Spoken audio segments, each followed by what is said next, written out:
बोलो सच्चे दरबार की जय। हम बार बार कही ले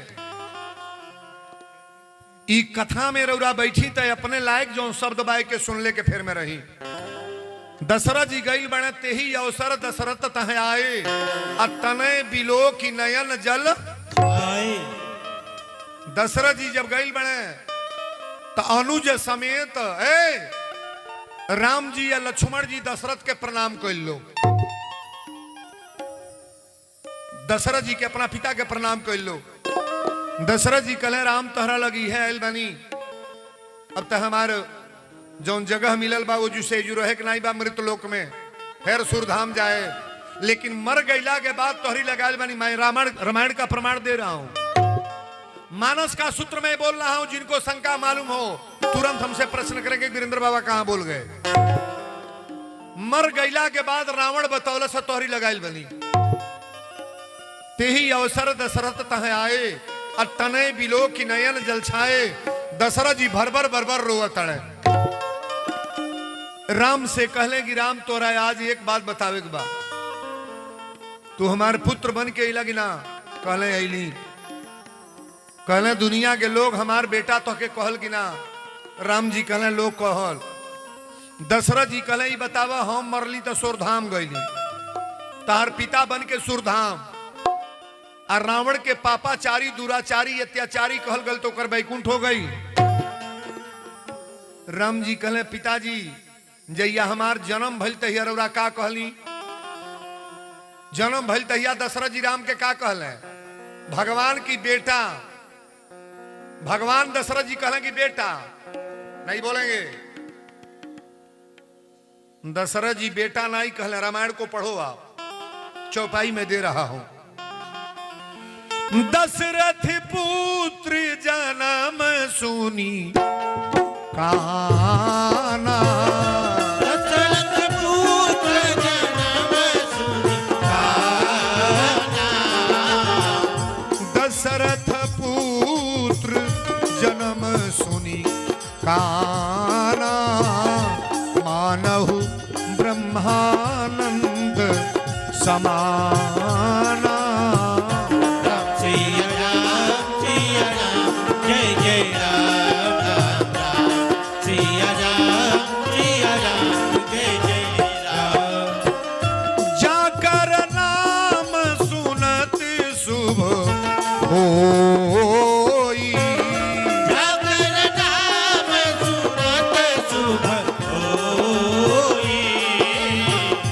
जाकर नाम सुनत शुभ होई, मोरे गृह आवा प्रभु सोई। जय जय राम राम राम सिया राम जय जय राम। परमानंद पूरी मन राजा, परमानंद पूरी मन राजा।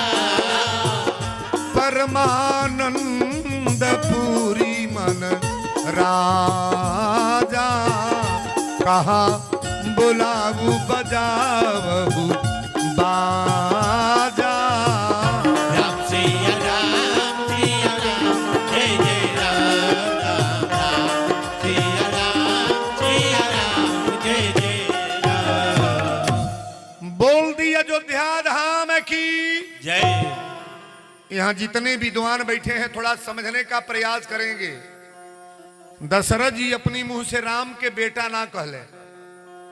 ये चौपाई जो पहली है ना, दशरथ पुत्र जन्म सुनी काना, ये दूसरा कोई कह रहा है, लेकिन दशरथ जी अपनी मुंह से क्या कहले बड़े? जाकर नाम सुनत शुभ होई, आ मोरे गृह आवा प्रभु सोई। दशरथ जी अपनी मुंह से परमात्मा कहे हैं, राम को ब्रह्म कहे हैं, राम को भगवान कहे हैं। दशरथ जी कहले राम जी पूछले जहिया जन्म भइल तहिया का कहली? दशरथ जी कहले तहिया भगवान कहली, तहिया भगवान कहली। तो राम जी कहले जब हमके भगवान जानली तो बेटा कैसे मान लेली। अब यहां खतरा है, भगवान किसी का बेटा है। जहां लिखे हैं कि हरि व्यापक सर्वत्र समाना, परमात्मा कहां नहीं है। पेड़ पौधा मेढक मछली गाय भैंस हर जोनियों में हर जगह है। हरि व्यापक सर्वत्र समाना। अब प्रेम से प्रगटे, अगर प्रेम है तो परमात्मा आपके घर में औलाद बनेंगे, भाई बनेंगे, किसी के परिवार का कोई सदस्य बनेंगे, अगर प्रेम है तब। दशरथ जी कहले राम हम ये पूछऊ आयल बनी, रावण ऐसा पापाचारी दुराचारी अत्याचारी के बैकुंठ को दिल, हमार बेटा बन के अला तई दशा। राम जी कहले पिताजी एगो प्रश्न के उत्तर दी, मरे के बेर रौरा को बेर राम राम कहली। दशरथ जी कहले 6 बेर। को बेर कहले बड़े 6 बार। तो कहले 6 बार कहे हैं, लेकिन 6 बार बेटा मान के कि भगवान। दशरथ जी मरे के बेरिया राम जी का काम मान ले, बोला ना बेटा मान के रोवा तड़ा हो दादा। राम राम कही आ राम राम कही राम, आ तन पर हरि रघुबीर बिरह राव गए सुर। 6 बार भगवान कहली बेटा मान के रोवली मुअली की भगवान कहला बेटा। कहले विश्वामित्र बाबा मांगे इले तो तही अरुरा का कहली, चौथे पन पायो सुत। सुत माने पुत्र हो गई, हमरा और बेटा रहली। हाँ हमसे शिकायत करे आप आइल बनी कि कहाँ है। सब करने वाले कौन हैं? भगवान। बनाने वाले कौन हैं? भगवान। बिगाड़ने वाले कौन हैं? भगवान।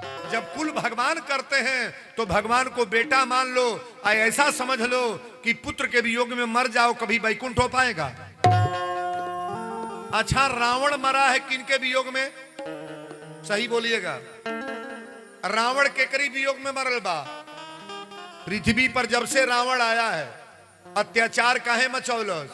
जानत रहे जब ले अत्याचार ना मचाए, दुराचारी ना बन, व्यवस्था गलत ना कर, तो ले पृथ्वी पर भगवान का अवतार नहीं होगा।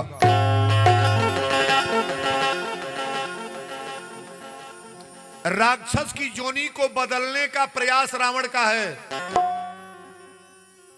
कहो रावण ऐसा सोचा था कि हमारे घर बदल जा, हथियागढ़ के लोग नहीं बदली। रावण सोचा था बदल जा, हमारे घर सुधर जा, सबके मोक्ष हो जा, कल्याण हो जा। यहाँ के लोग नहीं सोचेंगे। अरे आपको भी सोचना चाहिए कि भगवान मेरे भी परिवार में आप कल्याण करो। वीरेंद्र बाबा घर के जरूर हैं, लेकिन कथा को बड़ा जितने पढ़े लिखे लोग यहाँ हैं सुनने का प्रयास करना कि बाबा आज क्या बोल गए। सबसे ऊंची कथा मैं बोल रहा हूं आज। राम जी कहले कि पिताजी, जब राम जी आपन सारा व्यवस्था देखौले, आज जब प्रेम से समझौले, तो दशरथ जी के माया बदल गल तुरंत। अइले तो दशरथ जी के राम लक्ष्मण प्रणाम कैले, और दशरथ जी जब जाए लगले तो राम के लक्ष्मण के प्रणाम करते कि हे प्रभु, मेरी ना समझी है कि आपको मैंने बेटा बना दिया, पुत्र मान करके मैंने मर गया। आज मुझे मालूम हो गया कि आप अखंड नायक परमात्मा भगवान हैं। कौशल्या को भ्रम तो ही हो गया, यहां वहां 2 बालक देखा। आप बालकांड की कथा को पढ़िएगा, धीरे धीरे समझने का भी प्रयास करो। राम जी के देखली कि अपना भोजन करावत तनिया देखत तड़ी बिछौना पर सुतल बड़े। अब भगवान का अवतार हुआ तो भ्रम तो पहले ही माता का हो गया, और कौशल्या को मालूम था कि अखंड नायक ये ब्रह्म है, भगवान है, परमात्मा है। राम का वनवास हो गया, सब कुछ हो गया, लेकिन कौशल्या को उतना दर्द नहीं हुआ जितना दशरथ जी को दर्द हो रहा है। दशरथ माया में घिरे थे। गौर से बैठ जाओ। जहिया ले जियल तबले अब मोरू गैला के बाद एगो दशरथे ऐसा माना जी आनंदे में जियल महाराज। बोलो अयोध्या धाम की जय। जाए लगले तो दशरथ जी एक बात कहले, आनंद रामायण में लिखा हुआ है कि पिताजी जब जाए लगले दशरथ जी तो कहले राम हम तो जाता नहीं, लेकिन तोहरी वियोग में अल्प आयु में मरल बनी। 1000 वर्ष और दुआई हमार बाकी रहल, और नौजवानी में मरल बानी। एक निवेदन बा, एगो काम तू करी ह, मर गईला के बाद अयोध्या जब जाई ह त सीता के आपन आयु तू अयोध्या में भोग ली ह, एकरा बाद सीता के जंगल में छोड़वा दी ह।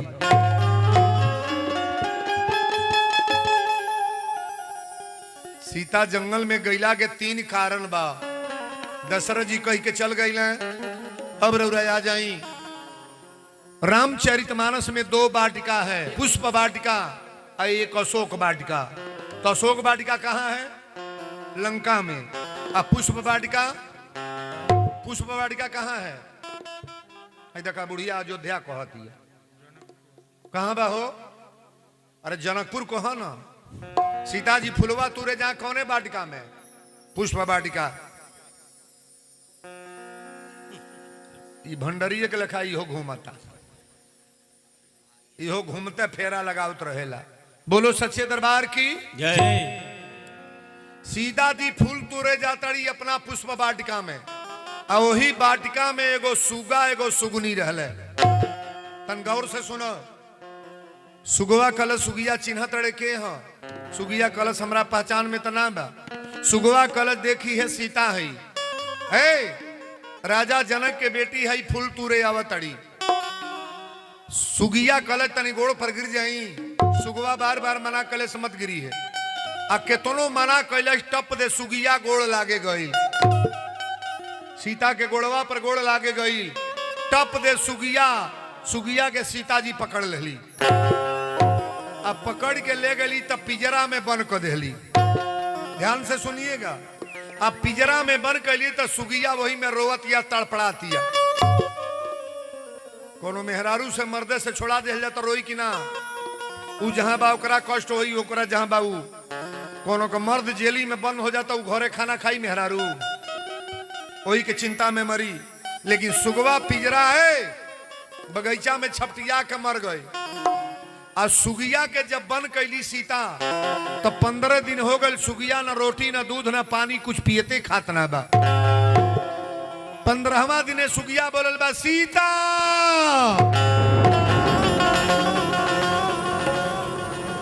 सीता दौड़ के गईली, कली सुगिया तोरा कहां हो गई? सुगिया कल सीता अब हम मरे जातानी, हमार प्राण अब गला पर आ गइल बा। लेकिन सीता एक बात याद रखिया, हमारी पेट में अंडा बा बच्चा। चिड़ई के बच्चा कैसे होला? अंडा से। सुगिया गर्भवती रहे करे पेट में अंडा रहल। सुगिया कल सीता हम मरे जातानी, लेकिन हमारी पेट में बच्चा बा, तो के श्राप दे के मरतानी। एक दिन तोहरी पेट में बच्चा रही तो के जंगल में हम छोड़वाए। तोहरी पेट में जहिया बच्चा रही तो के जंगल में हम छोड़वाए। सीता कली चिड़ई होके कितना गलत श्राप देती आई। चिड़िया होके श्राप दे रहल बा। अच्छा एक बात बताइए, चिड़िया का श्राप लगता है कि नहीं? नहीं लगता है? एकदम लगेगा। गौर से सुनना। बहुत लोग कहेला मुर्गा काट दो, के मुआ दो, मुआवले के बाद उस श्राप आपको भोगना होगा। अच्छा एक बात बताइएगा, चोरी करने वाले को श्राप लगेगा कि खाने वाले को? नहीं बोलोगे? केहू को मर्द चोरा के गोभी उखाड़ के ले आवा था, तो चोरावे वाला के श्राप लगी कि खाए वाला के? नहीं बुझाई? नहीं बुझाता? खाने वाले को बोलना चाहिए कि आप ऐसा काम ना करो, ये तुम्हारे चोरी से पूरा घर बर्बाद हो जाएगा। हमारी बहनें गौर करेंगी, बेटियां गौर करेंगी। बाबू लोग, चोरी करने वाला का कम श्राप है, लेकिन जो चोरी का धन खा रहा है उससे ज्यादा वो भोगेगा महाराज। खेतवा में जाता जाता भथुआ खोटे तो नहीं बुझे के चाहिए मेहनत से बोले भाई कहो को सरसों बा तो सरसों काहे उखाड़तानी दूसरे के खेते में से सरसों उखराई तो के भोगी तोहरा तो भोग ही के बाद जे खरवा भर खाई ते भोगी। सुगिया श्राप देहल कि सीता तो के श्राप देतनी एक दिन ही है सुगिया तो के जंगल में छोड़वाई। आई कथा तीन जन्म तक चलता है महाराज। 3 जन्म सुगिया मरल बा तो धोबिनिया बनल बा। अयोध्या में कौन हो धोबिनिया जकरी कहले पर राम जी छोड़ो। सुगिया मरल बा तो धोबिनिया बनल आ सुगवा मरल बा तो वह धोबिया बनल बा। दोनों हम चर्चा विशेष रूप से बतावत चली। राम जी के बियाह भइल, बियाह के बाद वनवास भइल।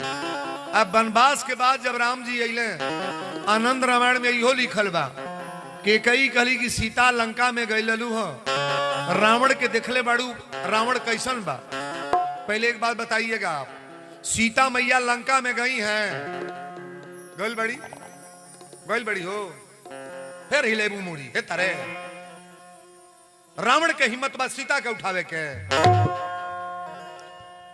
आप कथा को ध्यान से सुनना। माता जानकी लंका में नहीं गई है, उनका छाया गया है।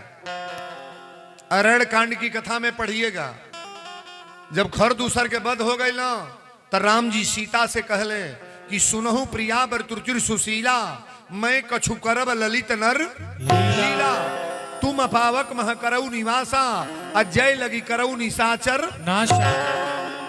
अगली सीता असली सीता के अग्नि में प्रवेश करा देले। सीता के छाया वहां है। रावण गैलो बात है असली ले गल की नकली। कौन हो असली ले गल बा नकली। अच्छा नकलियो सीता के ले गल तो रूप देखले बा ना। अगर सीता का रूप देखा होता रावण तो ये चौपाई नहीं लिखा जाता कि तब अनुचरी करऊ पनमोरा आ एक बार बिलो कुमम ओरा। रावण ने कहा एक बार मेरे ओर ताक दो, लेकिन माता जानकी के नकली चेहरा भी रावण देखले ना रहे। अगर देखे होते तो ये चौपाई नहीं लिखी जाती कि तब अनुचरी करऊ पनमोरा आ एक बार बिलो कुमम ओरा। कथा को ध्यान दीजिएगा। के कई कली बतावा रावण ले गल देखले बाड़ू सीता मैया कली माता जी ना देखले मिली। के कई एक बहुत बड़ा अजूबा करने जा रही है। के कई ने कहा रावण का कुछ नहीं देखी हो। सीता मैया ने कहा बार बार जलील करेंगी मैं रावण का पैर देखी हूं, वो भी छाया प्रतिबिंब जो छाया होती है ना उससे मैं देखा हूं। के कई कली रावण के पैर बनावत, रावण के पैर बनौली, अपनी हाथ से सारा फोटो के कई बना दिली। राम जी के बोलौरी कहली पुत्र कमरा में चला। राम जी कमरा में गए तो रावण के फोटो जब देखला तो ई कहां से। के कई ने कहा सीता मैया गई थी वही लाई है, बहुत सीता लाई है। राम जी सीता से कहले सीता कहली स्वामी आज तक मैं अपने जीवन में कभी झूठ नहीं बोली हूं। सीता जौने दुर्दशा में रहल बड़ी कोनो नारी रही कहो रही। अगर झूठ बोले के रही तो सीता वही तरह अयोध्या रही जाती, जंगल में कहे जाती।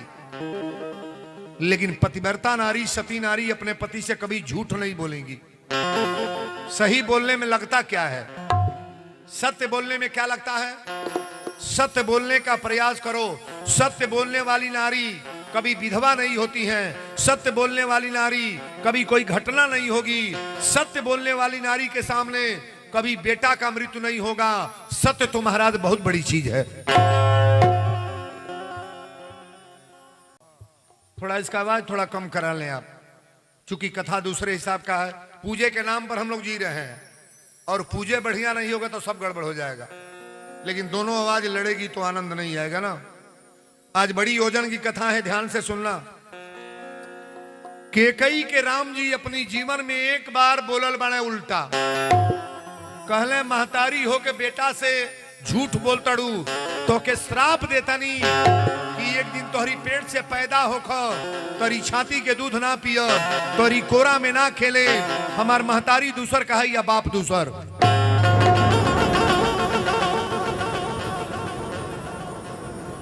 ये द्वाप है, त्रेता की कथा है कि कई जब मरल बड़ी तो द्वापर में का बनल बड़ी। भादों में कौन त्योहार पड़ेला? तीज। खाली तीजिए जानता लोग। भगवान के जन्मवा कौने नहीं गवाला। अरे भादो के रतिया अनहरिया पहरुआ सब सुतेल ललना कृष्ण लाला लिहल अवतार महल उठल सो हर हो। अरे नंद घरवा बाजेला बधैया त खेले ले कन्हैया नु हो। ललना जसोदा लुटावेली गहनावा कन्हैया के जन्म भइले। अच्छा तो कन्हैया केकर दूध ना पियल? नहीं नहीं बोलो केकर? जसोदा के। कन्हैया के माई के नाम केहू जनता नहीं ख्याल ना बोलबू कस के। हाँ बहन का बोल लू। कन्हैया के माई के नाम देवकी। जेलिया में के बंद रहल? देवकी या वासुदेव। देवकी के दूध भगवान पियली, कन्हैया जी पियल। देवकी के दूध कन्हैया नहीं पिए। कहले रहे कि तोरी छाती के दूध ना पिय, तोरी कोरा में ना खेले, हमार महतारी दूसर कहा या बाप दूसर। यशोदा को माता कहा गया है और नंद बाबा को पिता कहा गया। महाराज बोलो वृंदावन बिहारी लाल की जय। 3 गो बात आ गई, चौथा जाने जाता नहीं। जाने जाता नहीं उहे धोबिनिया अपने नैहर जात रहे। कौन? जो सुगिया मरल बा नैहर जात रहे। नदी बहल है जैसे नदी बा, अब ना पुल बनल बा, पहले नैये होत रहल नाई से। ए पार से ओ पार, ओ पार से ओ पार। त नाई पर मलाह बैठल रहे। सांझी के बेरा आंधी पानी आ गई। मलाह कलश पानी में हम नाव ना ले जाए। धोबिनिया कलश कहाँ है? हमारा नैहर बियाह परल बा, ना ले जाइब? कहले ना ले जाए। अब देखी धोबिनिया कैलस का कलश रात भर ये मड़ई में रह, अब सुबेरे हम जाए। सुबेरे जाए ए रात भर मड़ई में रहल, जब सुबेरे घरे गई तो धोबिया डंटा लेके लगल मारे। अब मारे लागल, ई कहलस कि हम राम जी ना हई। सीता के रावण ले गल, फिर अयोध्या लाके बैठोले बड़े। धोबिनिया आइल भगवान के दरबार में न्याय मांगे।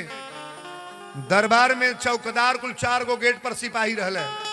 कहले कि राम जी सैन कक्ष में है, कल आना। धोबिनिया लौट के गई। राम जी जानले कि कोनो महिला न्याय मांगे आयल।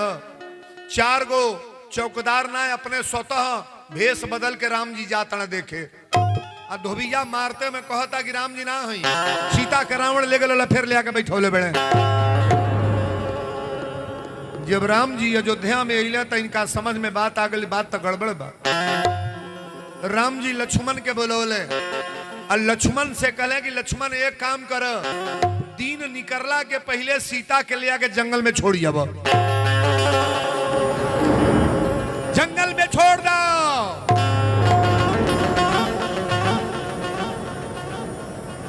लक्ष्मण जी कहले प्रभु ई और कौन भाषा प्रयोग करता नहीं? जौनी मुंह से माता कहले बानी। लक्ष्मण जी सीता जी को क्या कहते हैं? भौजी कहले कि माई। अरे सुमित्रा डायरेक्ट अपनी मुंह से कहले बड़ी कि तात तुम्हारू मातु वैदेही अपिता राम सब भांति सनेही। पिता राम सब तात तुम्हारु मातु वैदेही अब पिता राम सब भांति। तोहर माता सीता है अब पिता तोहर राम हो। सुमित्रा कैसे कहली अपनी बेटा लक्ष्मण से कि तात तुम्हारु मातु वैदेही अब पिता राम सब भांति स्नेही। ए राम जी कहे कि लक्ष्मण ले आके जंगल में छोड़ जाव। लक्ष्मण ऐसा बेटा भर भर रोवे लगले। बेटा वही के कहल जाला कि माई के अपना आंखी के सामने माई रोवे मौत। माई के आंसू बहता तो बेटा कहाई हो। अब तक बेटा जो ने तन से पैदा भइल बा वो तन के गाड़ी देता नहीं दे रहा है। नहीं क्या कर जावा जोनी तन से माई पैदा करे बा वो तन के गाड़ी बेटा देता। अरे महाराज नरक में जाएगा, जानवर की जोनी में जाएगा, मनुष्य तो कतई नहीं बोले बनेगा। ये वीरेंद्र बाबा व्यास गद्दी से बोल रहे हैं। माई को प्रणाम करो, आदर करो, सम्मान करो। अपनी माई को कभी मुंह से गाली मत दो जी। तो रनाई सेवल कर सेवा कल पार लगता न खियाव न पहिराव, लेकिन अपन जबान काहे खराब करते हो? माँ को गाली क्यों देते हो? बुजुर्ग माँ को गाली देने वाले बेटा आज है महाराज। बोलो सच्चे दरबार की। कथा को बड़ा बारीकी से सुनना। लक्ष्मण जी रोवे लगले। कले लक्ष्मण, राम जी कहे कि लक्ष्मण तू जाइबा कि ना? दू में एक बतावा जाइबा कि ना? लक्ष्मण जी कहले हमारी मुंह से न हो निकलता न नहीं। बैठाओ बच्चों को, बैठाओ उनको।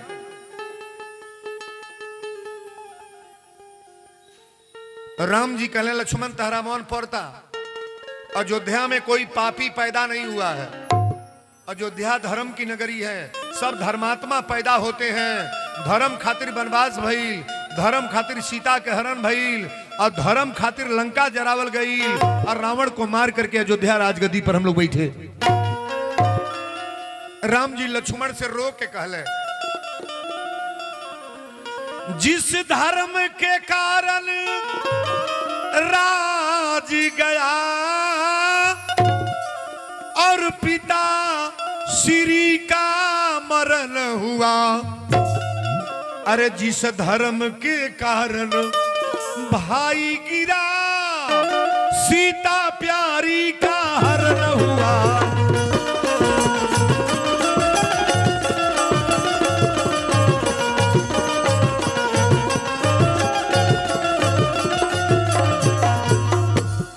जिस धर्म के कारण राज गया और पिता श्री का मरण हुआ, जिस धर्म के कारण भाई गिरा सीता प्यारी का हरण हुआ। अयोध्या में कोई पापी पैदा नहीं हुआ। हम धर्मात्मा हैं। शक्तिवान तो हर लागल है धर्म खातिर। सीता के हरण भइल जब छोड़ा के ले आवल गई धर्म खातिर। पिताजी के मृत्यु भइल बा धर्म खातिर। तापस वेश विशेष उदासी और 14 बरस राम बन। एक चौपाई में 14 बरस खातिर हमनी के चल दे लीजा। जइबा कि ना? लक्ष्मण जी कहले प्रभु आप नाराज मत हो, खींचा तनी। रथ ले आके माता जानकी के गेटे पर दुआरी पर खड़ा कर देले। सीता कली लक्ष्मण कहा? लक्ष्मण अपने जीवन में एक बार झूठ बोल रहे। कहले रउरा के घुमावे टहरावे ले चलतनी। माता जानकी समझ गई कि बुझाता लक्ष्मण कहीं घुमावे ले चलता रहे। लेकिन समझने वाला व्यक्ति तो समझ जाएगा जब आंख में आंसू आएगा। अच्छा बताई कि वो घूमे जाई तो रोवत जाई, लेकिन लक्ष्मण की आंख में आंसू आ गए। सीता जी रो के कहली, आरे सुना मोरिए बाती लक्ष्मण, अरे सुना मोरिए बाती। कवने करनवा रथवा लेके चलला।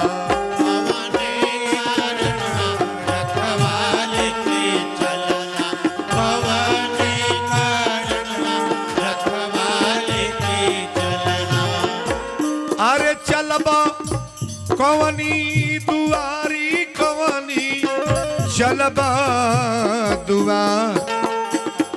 झर झर अखिया से आंसू गिरे झर झर अखिया से आंसू गिरे झर झर अखिया से आंसू गिरे सीता करली पुकार सीता करली पुकार बार बार मैया रोके पूछे लगली बार बार मैया रोके पूछे लगली बार बार मैया रोके पूछे लगली अरे कहवा चलबा हमारे बाबू चलबा हमार बार बार रोके मैया पूछे बार बार रोके मैया पूछे लगली बार बार रोके मैया पूछे लगली अरे चलबा लक्ष्मण हमार कहवा चलबा हमार बार बार रोके मैया पूछे लगली बार बार रोके मैया पूछे लगली बोर्दी रजा रामचंद्र की जनक नंदनी की भैया लखनलाल की लक्ष्मण जी लेके गईले है बाबू आ जब घोर जंगल में गईले तो लक्ष्मण जी रथ रोक देले आनंद रामायण में तो बड़ा बाउर बाउर चौपाई शब्द लिखल बा वो सब हम नहीं बोलेंगे मेरे अपने दोष लगेगा अपने को दोष लगेगा लेकिन लक्ष्मण जी जंगल में रथ छोड़ के और सीता मैया के कहले माता जी अब रौरा जाई है जुले सेवा समाप्त सीता कली लक्ष्मण तू घुमावे ले ला कि जंगल में छोड़े कहले प्रभु के आदेश बा कि जंगल में सीता के छोड़ के चलिए सीता कली की लक्ष्मण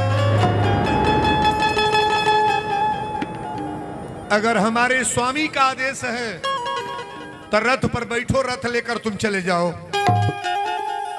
लक्ष्मण जी कहले जाए भी नहीं रे साथे चलो सीता कली हमारी साथे मत चलो हमरे साथ ना लक्ष्मण जी कहले कुछ हो जाए साथे चलो सीता मैया एगो तिनका उठौली सीता का जन्म कहां से हुआ है पृथ्वी से पृथ्वी पर से एगो तिनका उठौली उखाड़ के कहली लक्ष्मण ये धरती पर रखे जाता नहीं एक बेर तो के रेखा खिंचाई लहर अपन बरियाई कली तो तू बात ना मन लो आज तिनका उठा तोहार बात हम ना मन ली तू रेखा खींच के गई रेखा पार कली तो हमारी दशा भइल बा तोहरी रेखा के पार हम कई लक्ष्मण तो आज ही दशा आयल बा कि जंगल में छोड़े आयल बड़ा एक हमारी ईर्खाबाज तिनका उठा के धरता नहीं अगर तिनका पार करब हमार पतिव्रता धर्म नाश हो जाई लक्ष्मण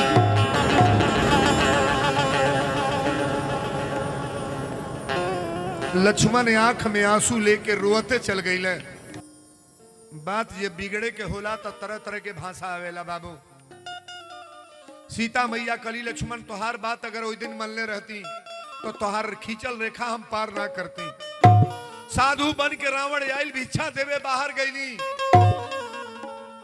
तोहार बात ना मरली तो धोखा में पड़ गई आज हमार बात तू ना मनबा तो धोखा में तू पर जीव लक्ष्मण जी रथ लेके चल गए लेकिन सीता मैया वही जंगल में तड़प तड़प के रोवतड़ी लक्ष्मण जी अगर पहले तू बतौले रहता तो दशा हमार ना भई लेकिन चला कोनो बात ना बा अपने वीराना हो जाता आपन के बा समय केहू के न छोड़ले बा बेकार कैले बा जे जे बनल वीर ओकरो के लाचार समय बड़ा बलवान है बेटियां बहन गौर करेंगी सीता कली अब जंगल में कहां ले घूमब कहीं अगर नदी मिल जाई तो चलता नहीं वही पानी में डूब के मर जाए वही जंगल में बीच दरिया एगो नदी बहल बा सीता मैया टप दे पानी में कूद गईली अब पानी में कूद के मरे जातड़ी। लेकिन गौर करिएगा, द्रौपदी एक बेर छोट रही द्रौपदी तो अपना सखी लोग के साथ नदी में नहाए जा। तो जौने नदी में नहाए जा वही नदी में एगो आन्हर साधु रोज नहा।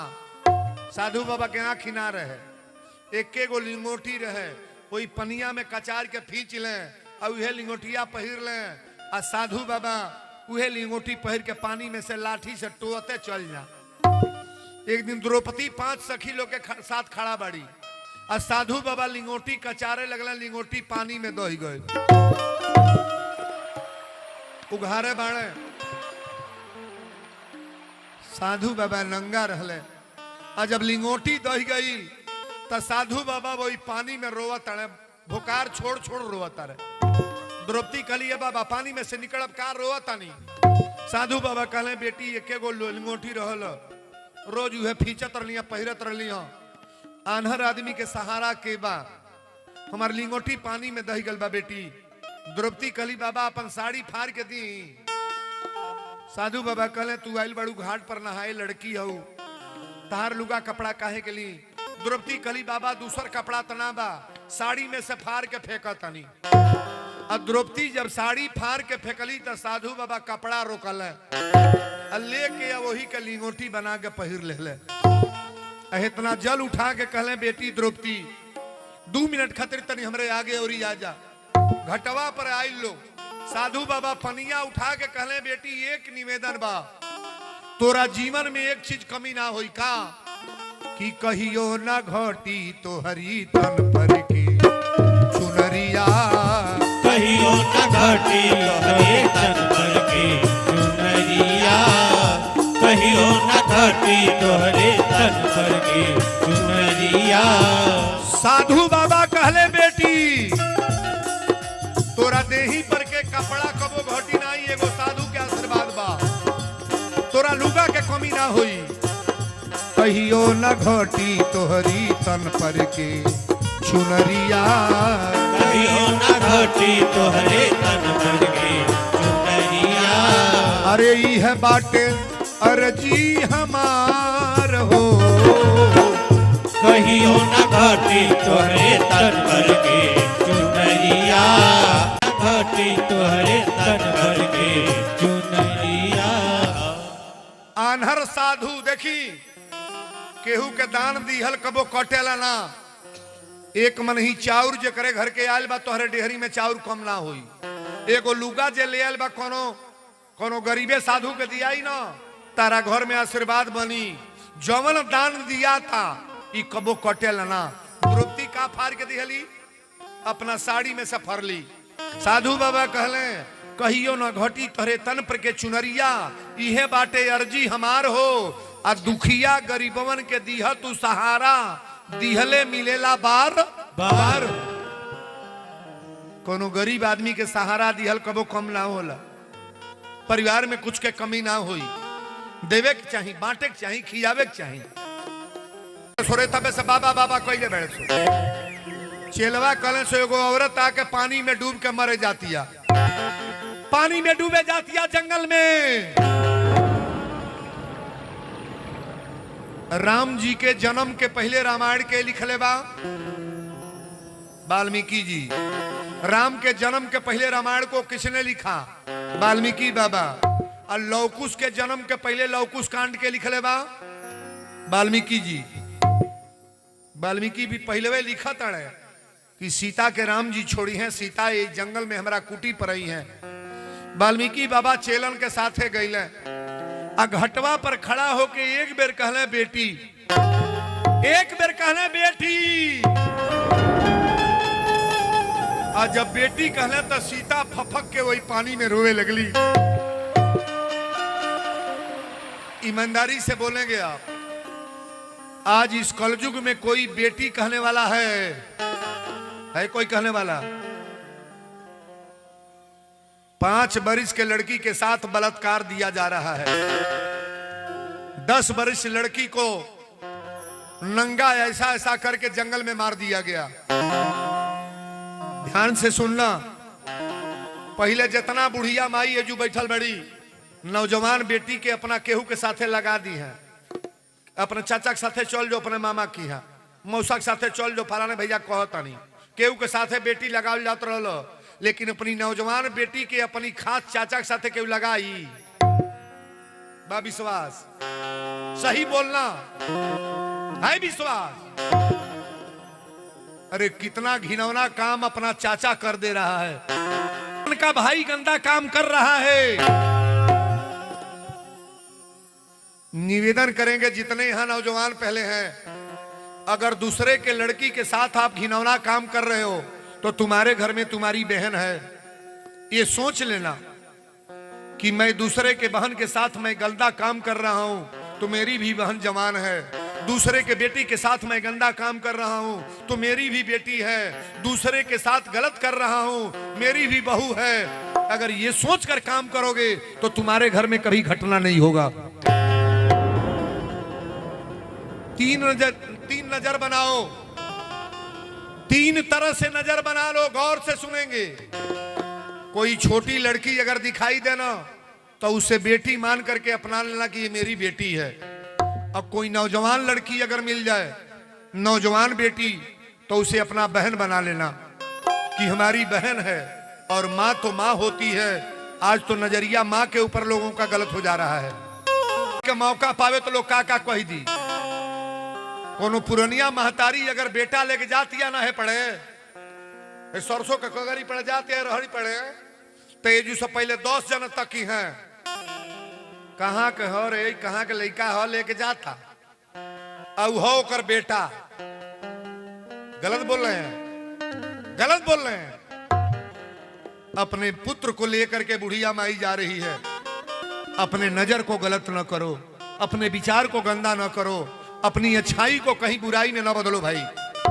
हम निवेदन करेंगे, छोट लड़की मिले तो बेटी मान लेना, नौजवान लड़की मिले तो बहन मान लेना, और माँ तो माँ होती है। सब लोग माँ के पेट से पैदा हुए हैं। अगर नजरिया इतना गलत करोगे तो तुम्हारे भी घर पर गलते ही होगा।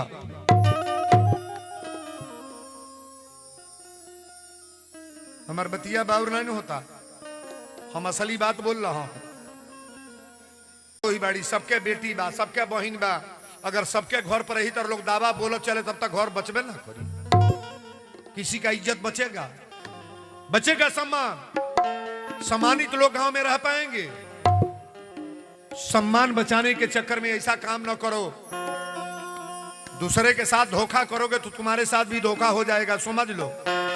बोलो सच्चे दरबार की जय। वाल्मीकि बाबा जब बेटी कहले तो सीता तड़प तड़प के रोवे लगली। कहली बाबा आज तकले धरती पर बेटी एक जनी कहले जेकर नाम राजा जनक है।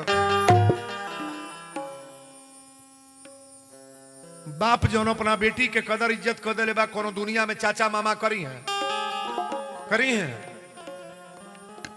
और जो माई इज्जत कर दे बा बेटी के, संसार में बहुत लोग कहले चल तोल तोर पाप मर गए हम बानी ना, बापे के दाह के ऊपरा दी।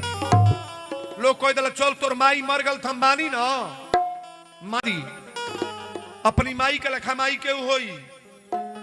लेकिन सीता के जब वाल्मीकि बाबा बेटी कहला तो सीता पहले भरभर भरभर रोई लगली। कहली बाबा अपनी कुंडली के का कही, हम सबसे बड़ा अपराधी धरती पर हम ही मानी का। शादी जहिया भइल तहिया हमार महतारी बाप कहले राजा जनक जी, माता सुने ना कली की हमारी बेटी के ऊपर कोनो आंच न आवे। जहिया से शादी भइल तहिया से दुखवे भोगतनी। सीता कभी सुख में रही हैं? कभी नहीं रही हैं। और जो बेटियां बहनें यहाँ बैठी हैं, थोड़ा गौर करना। आपका तो मन नैहर में नहीं लगता तो ससुरा चली जाती हो, महीनौरा चली जाती हो, लेकिन सीता मैया को तो ये भी जगह नहीं है। लेकिन माँ की कथा सुनने का प्रयास करना। वाल्मीकि बाबा पनिया में कूद के बहिया पकड़ ले, बाह पकड़ ले।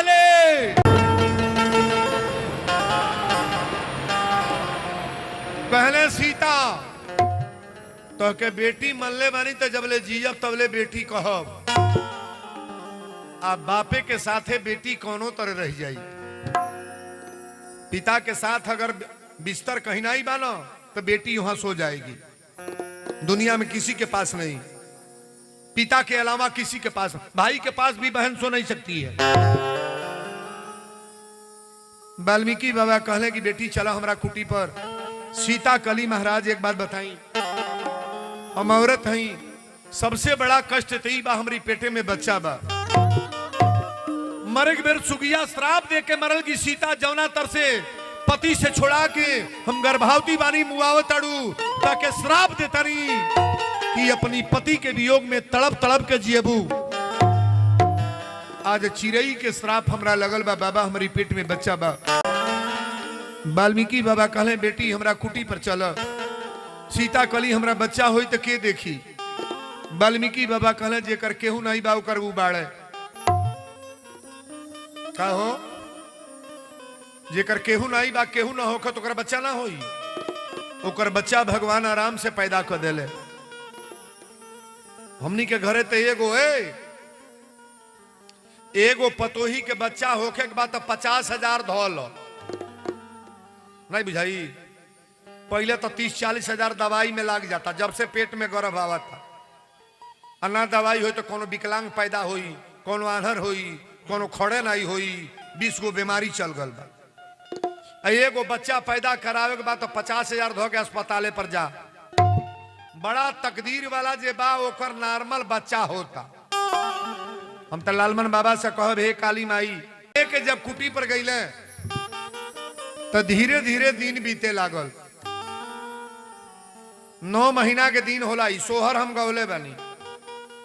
हमनी के माई के पेट में को महीना रहल जाला, को महीना हो। और देखा 5 गो अंगुरी उठाओ तड़ी, देखा कौन तमाशा करता, देख लो को महीना 10 महीना ना।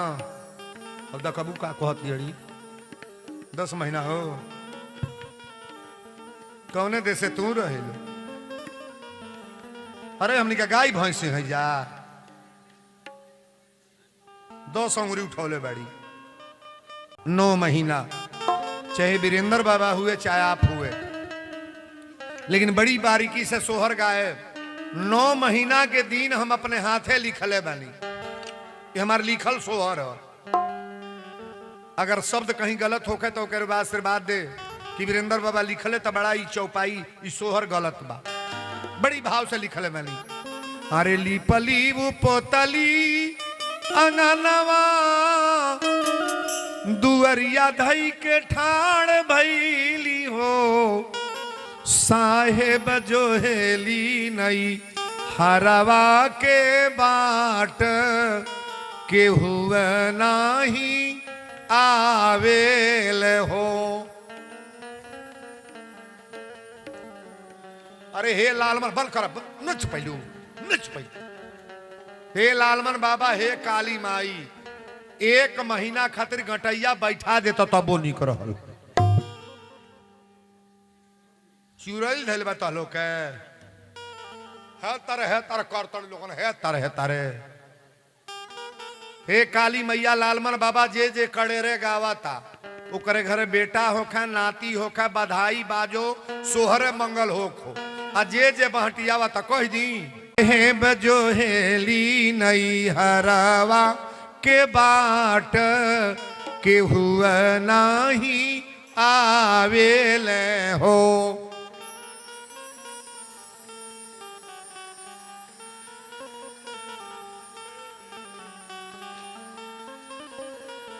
एक चूड़ी औरी कड़ेर करे दो। साहेब जो हेली नई हरावा के बाट के हुए नाही या अवेले हो।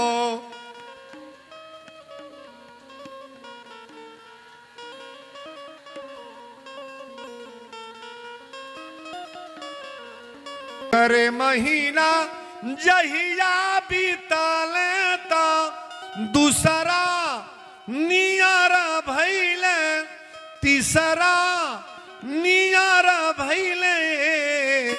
सासू दौड़ी दौड़ी खपड़ा पर मन जाले, केतना चबाई भी हो।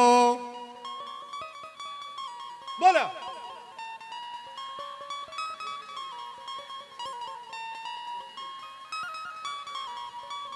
तीन महीने जहिया बीतले ता पचवा नियर भैले सासू दाली भात देखी हमारा हुलियावे निदियो नाला गेले हे सासू।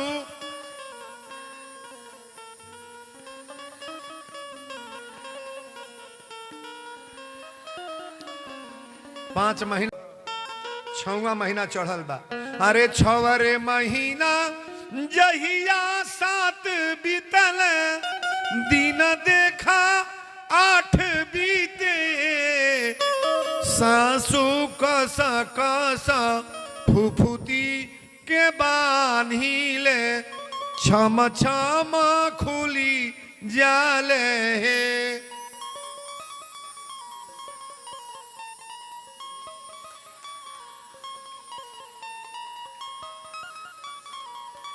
अब यह 9वां महीना चढ़ल बा। 8रे महीना जहिया 9वां बीते कमर में दर्द उठे सासू मरी झूमरी पीरायावे कवन घर वाली पाभी हो।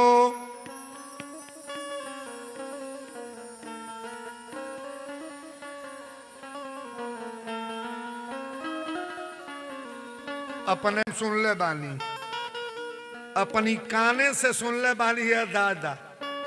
बच्चा पैदा होत में कितने मेहरारू मर्दन का घिनन का गाड़ी दे ली, वही टाइम में गाड़ी दी है सो।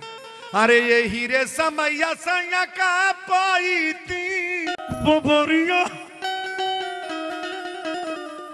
अरे लाते मुक्का मारी देती हो सासू ठेला कमरिया में पीरा कवन घर वाली पाभी हो।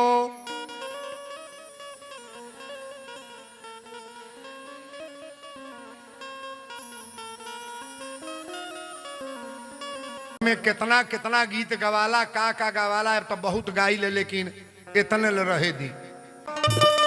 अरे दुलारे ललना आंगन में खेल बार ललना,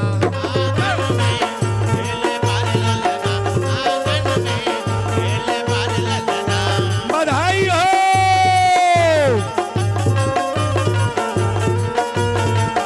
अंगना में खेल बार ललना,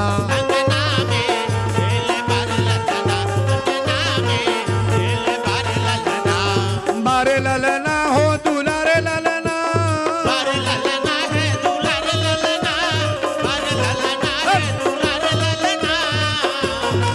उठा ताली ऊपर।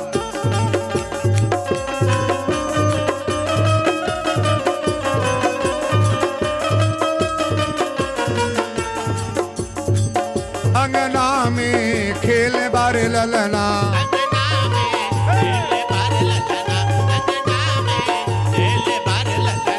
अरे धगरिनी बोलावा नारा कटन के,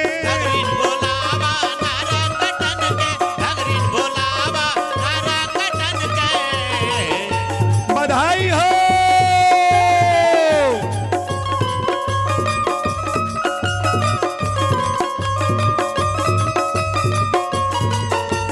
धगरिनी बोलावा नारा कटन की,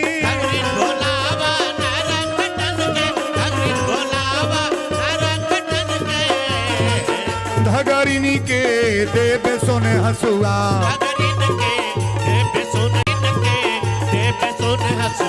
अरे ननद के बोलावा सौरी लिपि की,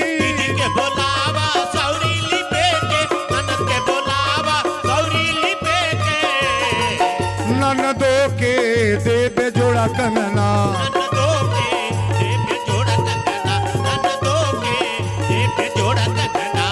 ब्राह्मण बोलावा बेदा पढ़े की,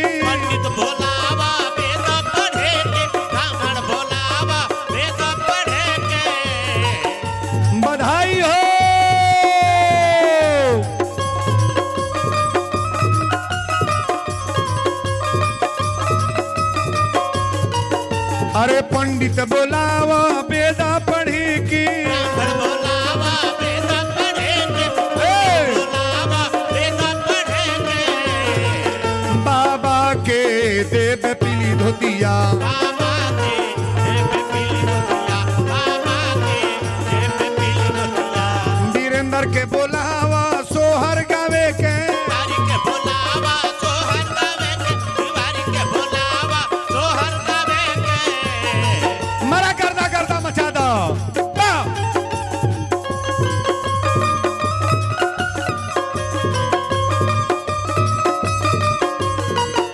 वीरेंद्र के बोलावा सोहर गावे की तिवारी के बोलावा सोहर गावे के, तिवारी के बोलावा सोहर गावे के। देव पीली धोतिया बाबा के देव पीली धोतिया, बाबा के देव पीली धोतिया, बाबा के देव पीली धोतिया, बाबा के देव पीली धोतिया, बाबा के देव पीली धोतिया, बाबा के देव पीली धोतिया। जय। सीता मैया के कौ पुत्र हुए हैं? एक। ए पुत्र के नाम लौ रखल गल। का नाम रखल गल बा? रुपया पैसा कोई लेना आया। कथा सुनो पहले, कथा को ध्यान दो, बैठ जाओ पहले फिल्म से।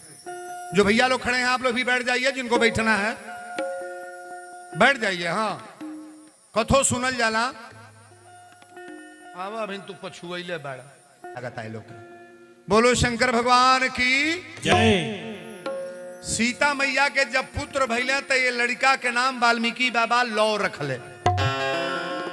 और दूसरा पुत्र कैसे होता तनी गौर करिएगा। सीता मैया रोज तेल बुकुआ लगा के दुआरी पर सुता दे मड़ई के लगे। एक दिन अइला कुल जंगल के बानर बन रही और लइकवा के टॉप दे कोरा में उठा के लेके जंगल में चल गए। अरे भगवान के पुत्र भगवान से प्रेम तो बंदर किए को लइका हो गई। जब ई कुश बनले तब ले आके बनरा बनरनिया धो दिले।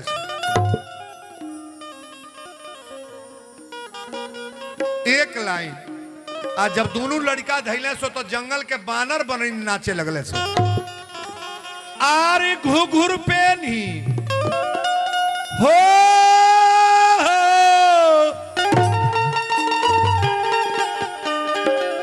आरे घुघुर पे नहीं नाचे बानरिनिया तराम जी के